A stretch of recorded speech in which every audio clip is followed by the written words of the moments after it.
Os animais transgênicos são aqueles que tiveram seu patrimônio genético alterado com a introdução de genes de outras espécies que não são a sua.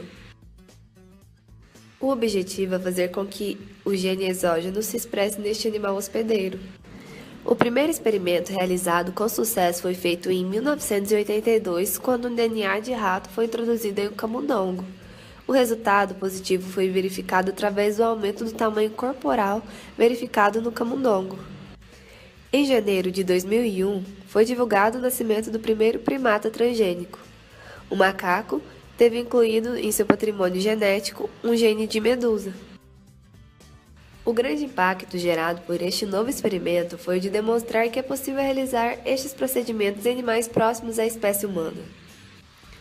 O uso desta técnica pode trazer muitos benefícios, dentre eles, os mais almejados são o melhoramento da eficiência pecuária, a construção de modelos genéticos para o estudo de doenças, a fabricação de bioprodutos pela indústria farmacêutica ou ainda a obtenção de melhorias ou maior conhecimento de diversos outros campos de pesquisa.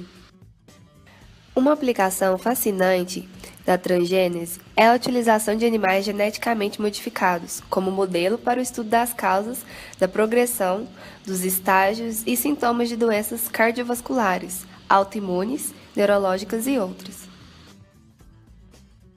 Outra possibilidade de utilização destes animais é na área de xenotransplantes, onde pesquisadores desenvolveram porcos transgênicos, porcos P33, têm uma alta taxa de compatibilidade com seres humanos, cujos órgãos podem ser seguramente utilizados para transplante em humanos.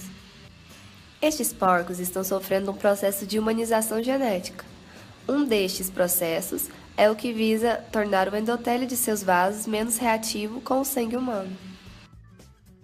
Por permitir uma análise detalhada da fisiopatologia de doenças, os estudos com transgênicos devem propiciar também o desenvolvimento de novas formas de tratamento, novos testes diagnósticos, agentes terapêuticos mais eficazes e baratos e o tão esperado estabelecimento de protocolos de terapia gênica.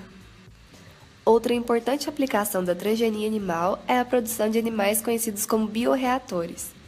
Estes são geralmente animais domésticos de médio e grande porte, utilizados para a produção de proteínas recombinantes humanas, de grande interesse biológico e comercial, como enzimas, hormônios e fatores de crescimento. Em geral, a proteína de interesse é expressa no leite do animal, tornando sua produção mais barata e eficiente. Que tal aprendermos um pouco sobre os métodos utilizados? Existem vários métodos disponíveis para a geração de um animal transgênico.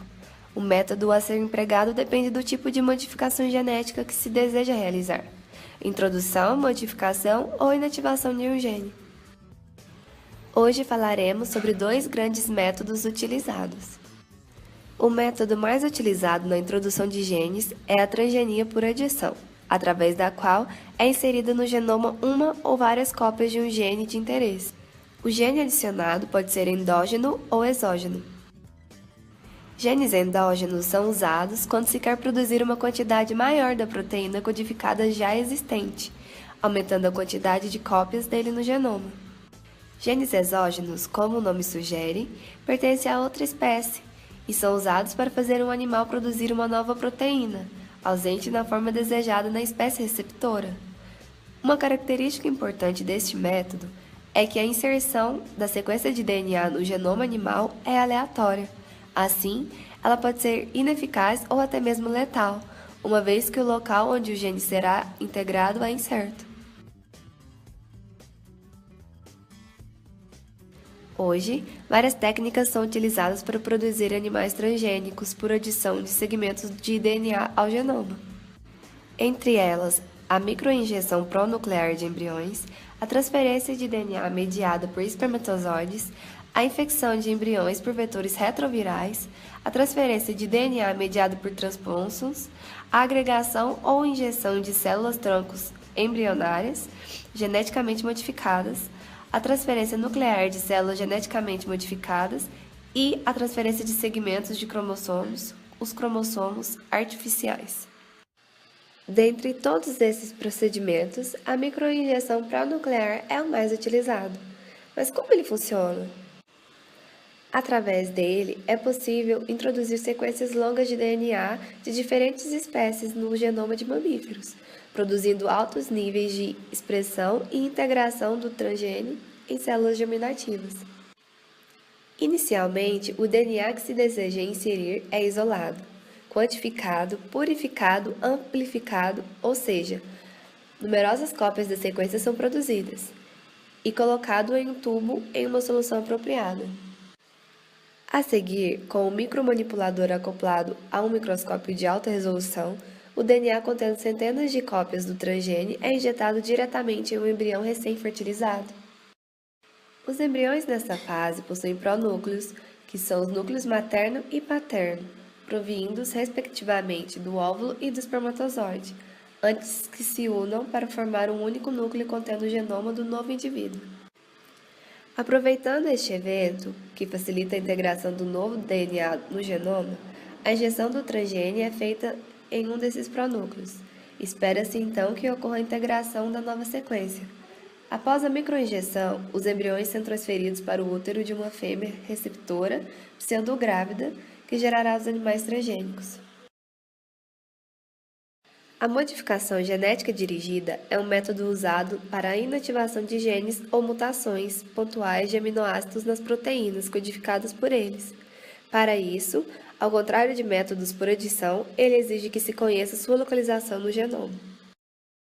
Essa técnica possibilita substituir um gene funcional por uma sequência mutada, que, uma vez introduzida, inativa o gene endógeno original, gerando um animal conhecido como modelo knockout. Da mesma forma, é possível alterar uma pequena sequência do gene, gerando um modelo knock-in, que produzirá uma proteína modificada em vez da proteína endógena intacta, naturalmente presente no animal. As células tronco embrionárias são totipotentes, ou seja, capazes de gerar qualquer tipo de tecido. Baseando-se em pesquisas entre artigos, sites e opiniões populares, podemos notar o quanto esta área da genética tem crescido e se tornado importante para o uso em estudos e pesquisas. Entretanto, ainda há muito debate sobre os efeitos que não são capazes de serem previstos, além do uso de muitos animais para tal técnica genética.